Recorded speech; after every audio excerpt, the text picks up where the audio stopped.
Major support to Indian Country Today provided by its founding partner, the San Manuel Band of Mission Indians.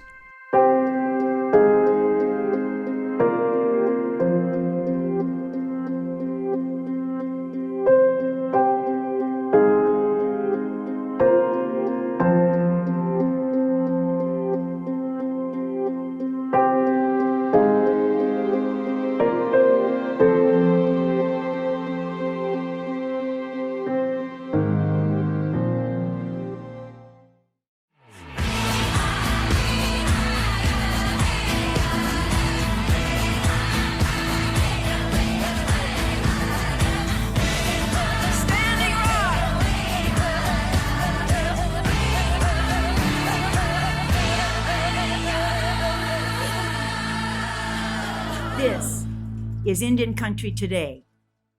Esquili, yes, thank you for joining us. I'm Patty Tholohungva.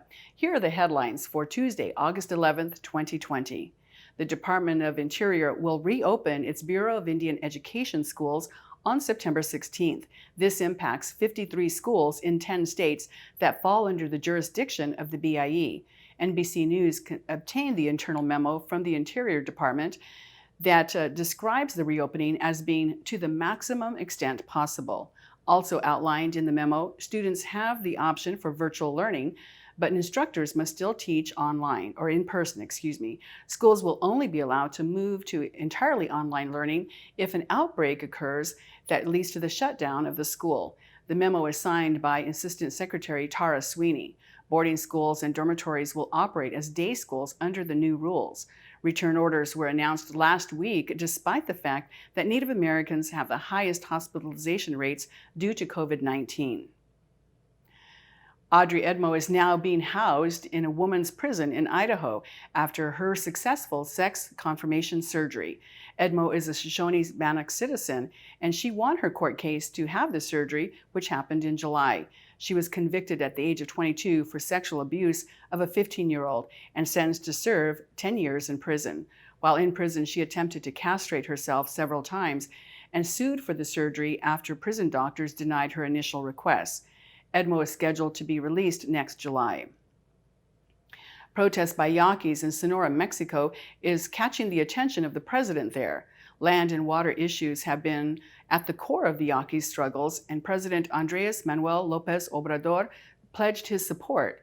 NPR's Fronteras desk reports the president met with Yaqui leaders to acknowledge historic abuses and announce the signing of a justice plan for the Yaquis.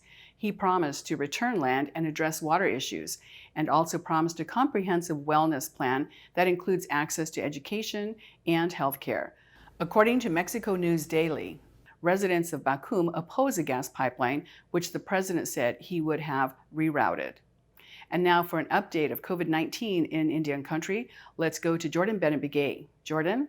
Yate Patty, Yate Shikisto Shidinaem. Cases around Indian Country continue to climb. However, the Navajo Nation is seeing cases slow down. The tribe, which spans across parts of Arizona, New Mexico, and Utah, saw cases fall in the single digits since the start of the pandemic. The tribe reported 7 new cases and 1 death. Tribal officials say they have a total of more than 9,300 cases and 473 deaths. In the past week, the Cherokee Nation, Oklahoma, saw an increase of 101 new cases. The tribe has a total of 978 cases and 7 deaths. 6 of those 7 deaths were individuals ages 65 or older. The Cheyenne River Sioux tribe in South Dakota reports a total of 80 cases and 1 death on its reservation. 15 of these cases are individuals who are currently ill. This is an increase of the 10 cases since last week, and according to the tribe's data, individuals in the age group 32 to 50 are the ones being most affected. Neighbors to the Cheyenne River Sioux is the Standing Rock Sioux tribe. Standing Rock Sioux reported a total of 129 positive cases. Of those cases, 34 are active cases and 4 are currently hospitalized. The tribe's dashboard says these are cases from the IHS facility in Fort Yates, North Dakota.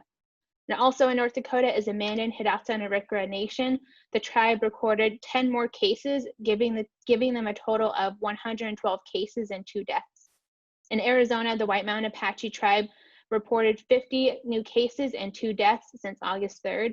This gives the tribe a total of 2,321 cases and 37 deaths. And also in New Mexico, the Mescalero Apache reported 4 new cases, bringing the tribe's total to 59 cases and 1 death. Here's a look at the rest of the numbers from our database. There are 16,046 positive cases and 663 deaths in the Indian health system. Again, that's a total of 16,046 positive cases and 663 deaths as of August 11th. And again, Patty, Indian Country Today is doing its best to keep track of the positive tests throughout the tribe's websites, news releases, and updates on social media, and as well as a Google form on our platform. And thank you, Jordan Benebigay, for keeping tabs on those numbers here. Yeah, Patty. And we'll be right back.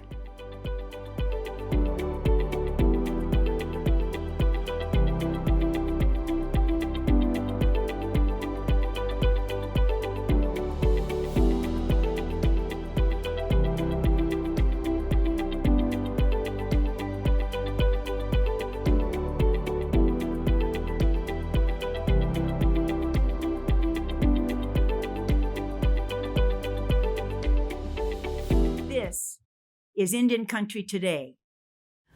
Among the many movie credits for Tatanka Means are the HBO series I Know This Much Is True, the feature film Once Upon a River, as well as the Netflix miniseries The Liberator. Besides acting, he's also a stand-up comedian and a motivational speaker. And in this pandemic, he's still going strong. Tatanka Means joins us today to talk about entertainment in the midst of a pandemic. Welcome, Tatanka. Hi, good morning. Thank you so much for having me.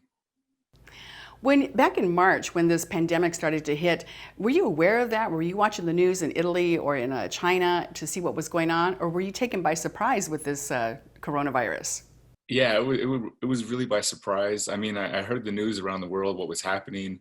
But, you know, I'm on the road every other week, and I was just kind of concentrating on booking my shows, things I had coming up with the film industry, and graduation speeches, of course, because, you know, May is always really busy, April and May with graduations. And yeah, all of a sudden it just stopped. All my flights were canceled, and, you know, kind of went into quarantine. So was that your first indication that this was a big deal when your flight started getting canceled? Yeah, definitely. I mean, after I heard of the seriousness, I knew eventually, you know, it would be here in the States, and it would spread. But, you know, I was looking out for myself and my own family. A lot of gigs, a lot of shows still continued to happen, like into late April, even early May, even though they were social distancing and things like that. I think it just wasn't as heavy yet in some places. But I decided, you know, for the best interest of my family and people around me, to go ahead and cancel things. Yeah, I think that for me, when of course the Final Four was canceled and other events started getting canceled, but what really hit me was when Disneyland closed, and I thought, gosh, the happiest place on earth is closed. Yeah, I think that's when people started protesting, you know, Disneyland, open it back up. Right. Well, go ahead. No, it was busy. Like I heard that they opened up for like a weekend here and there or something, and it was just packed, you know. Everyone's trying to social distance, but, you know, as soon as people get in there, just kind of forget about, you know, social distancing, masks, everything like that. And is that term social distancing kind of an oxymoron when it comes to Native families? I mean, we're so much involved with each other, you know, social distancing is like, what is that, right? Yeah, we go strong at first. I mean, we have good intentions, you know what I mean? We got our masks on, and then pretty soon they just, you know, kind of start signing out. Then, you know, we point with our lips. We want to use our facial features, you know, and so we got to take our mask down, and, you know, and bring it all in, and then pretty soon it's like, you know, where's my mask? Oh yeah, that was yesterday. Oh, it's a challenge here, but finding that humor in the midst of a pandemic, how have you been able to do that? Wow, it's you know, at first, you know, people are just going through hard times right now in different places. People are, you know, losing people. Communities are being hit hard. But, you know, through comedy, through history with Indian people, we always laugh. When we're having hard times, that's what I say is the humor brings us back up. When we're at funerals, we're laughing hard sometimes, telling stories, those good old times. You know what I mean? And it's just finding the humor right now in what's happening in everyday life and how it's changed. My daughter's going back to school right now, but she's not going back to school. Everything's online.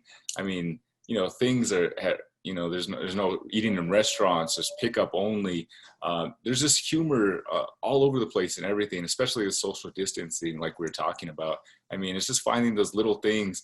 And, I think if I ever do get back on the road and shows do become a thing again, I've been working on my set, and it's just, totally changed from what it was before to where we're at now. Absolutely, because again, this pandemic is making all of us change and rethink the way we've been doing things. And so we'll talk in a minute about getting back to normal, whatever that is. But when you mentioned humor and at funerals, some of the best jokes are told at our funerals. When we're sending our people home, right? That's right. And it's healing, people, I don't know what they think of some of us that are laughing at funerals hard, but, it's healing because we let those feelings out. We laugh, we cry, people think, sometimes that we just cry because we're feeling bad. We're crying because we're healing, and we're laughing so hard, releasing those emotions. And it's beautiful. It's a beautiful thing. And that's what I love about our people. That's what I love about traveling Indian country and going to all different communities. I was just reflecting back on my year last year, and the places I was this time last year, the places I visited, and just, really cherishing those moments with community members and people that I saw then that are no longer around. Well, and that's a sobering side to it, to realize that we're losing so many people, but also that perhaps that idea of gratitude and not taking people or events for granted when you're so busy on the road going from one place to the next. I think for everybody, we're starting to realize how much we enjoy those connections. Yes, definitely. I mean, the human connection, you see it right now with powwow. A lot of big powwows have been canceled, big contest powwows. And, so the traveling's been cut off. Those relationships where we, go to visit somebody, we stay with them, we powwow, everybody's together. And then, going to the next place. That's all been changed right now.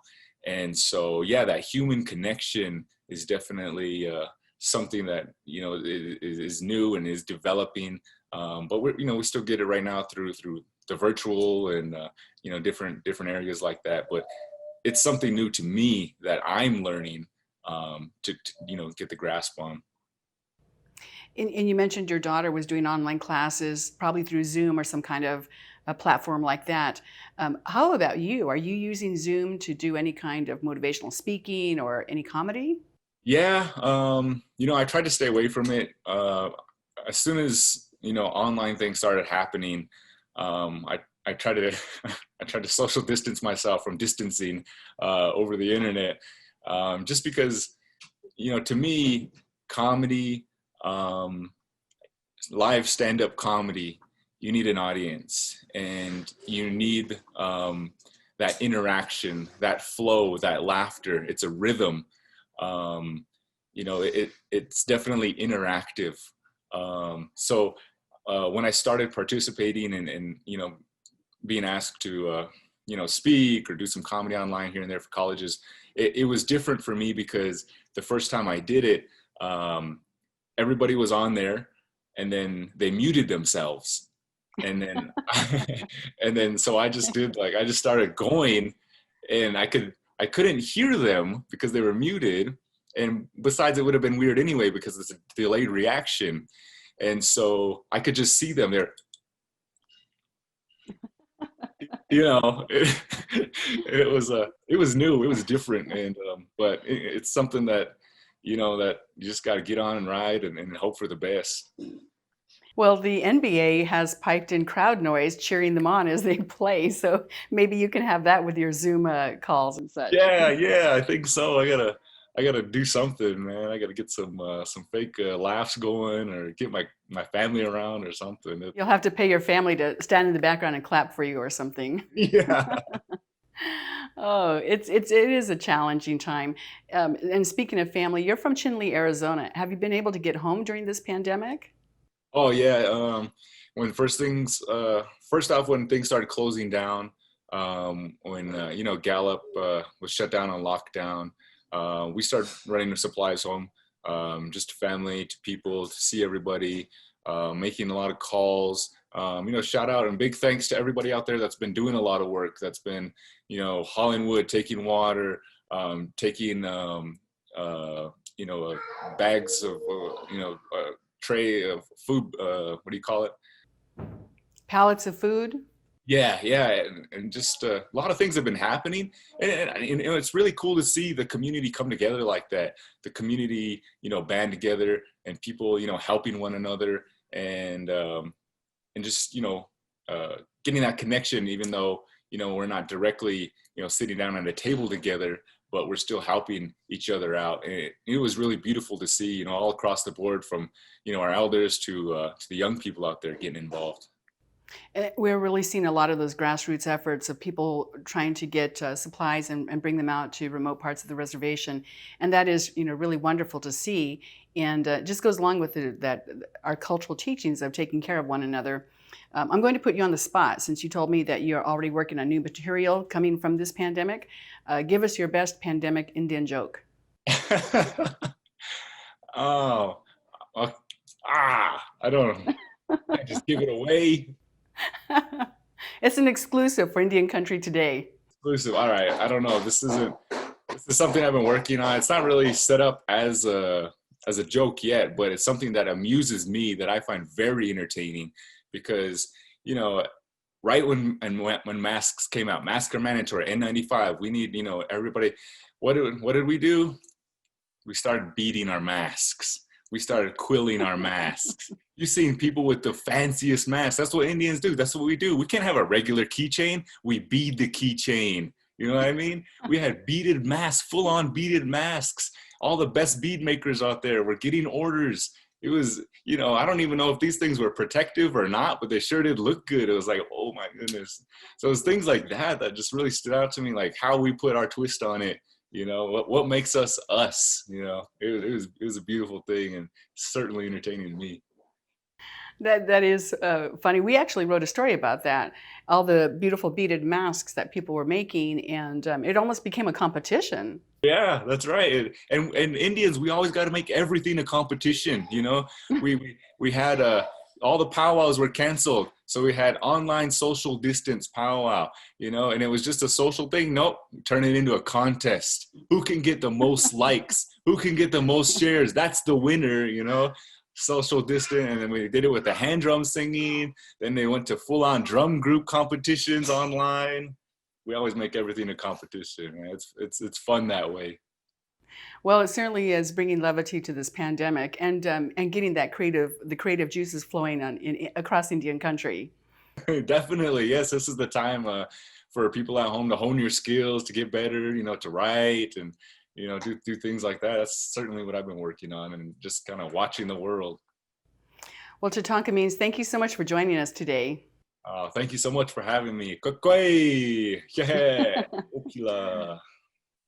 All right. Thank you so much, Esquili. And we'll be right back.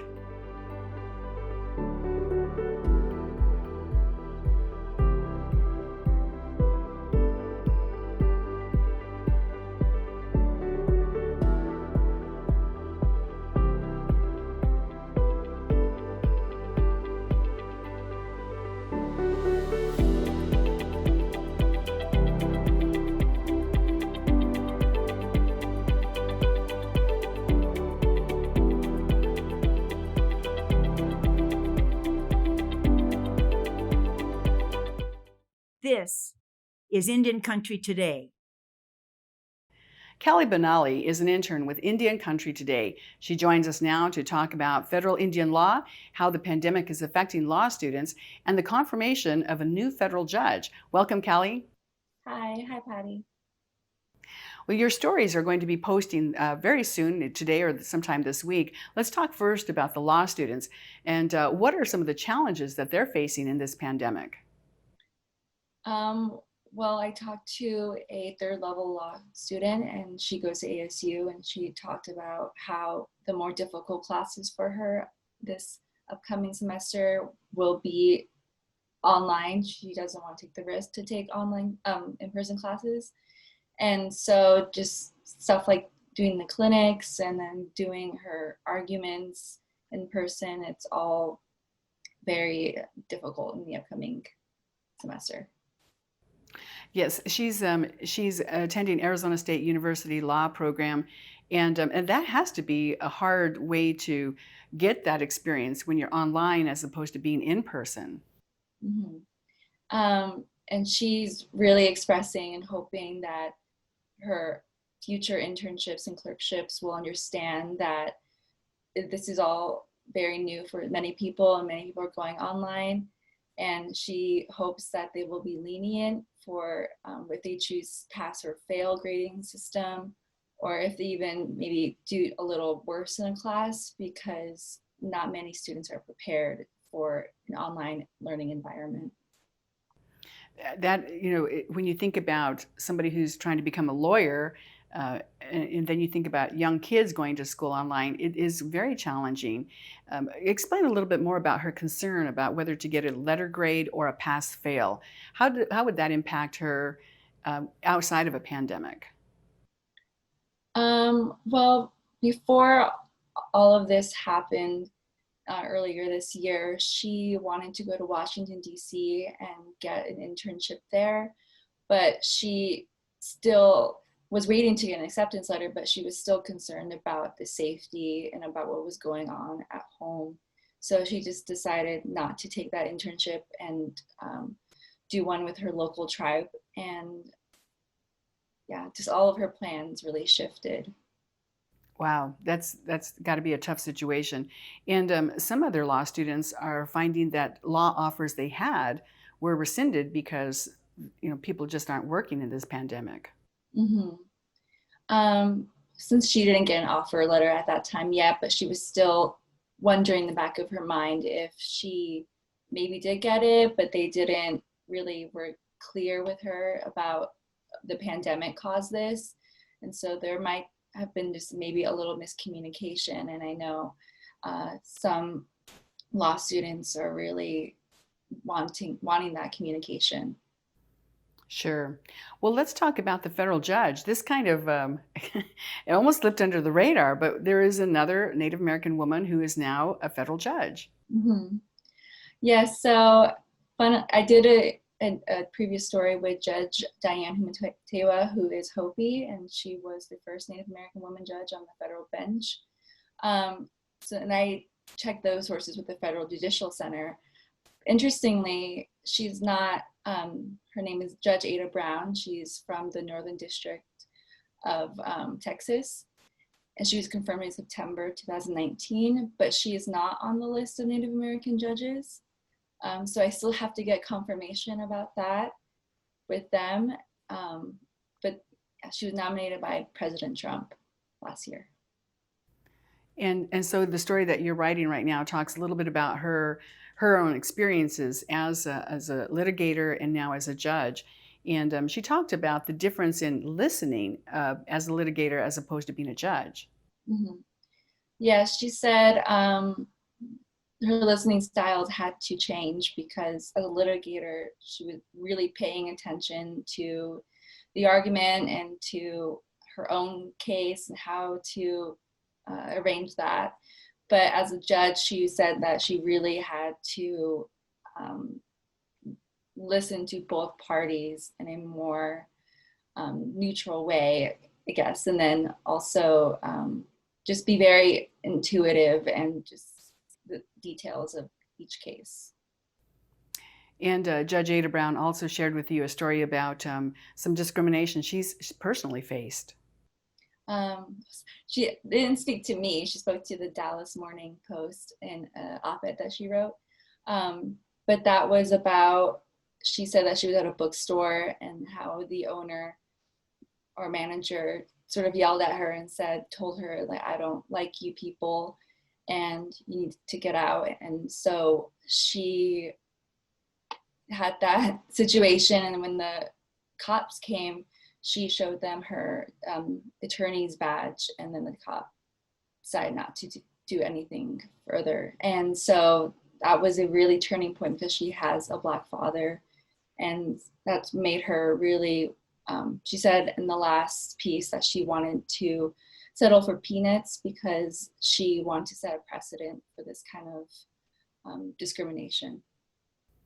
That's right, and that came out in the opinion piece that she submitted to the paper there in Texas. Thank you for clarifying that. And so, Callie, what else are you working on for Indian Country today?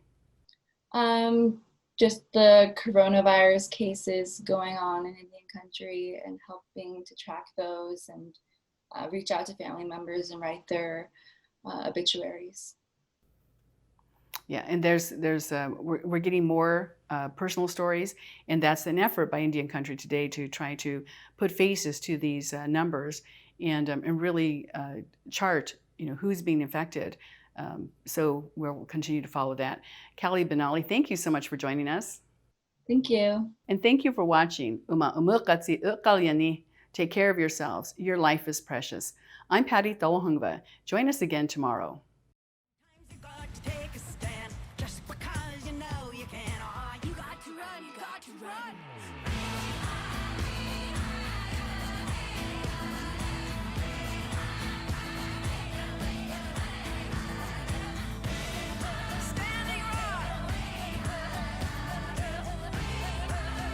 Indian Country Today is recorded at the Phoenix Indian School Visitor Center in Phoenix, Arizona.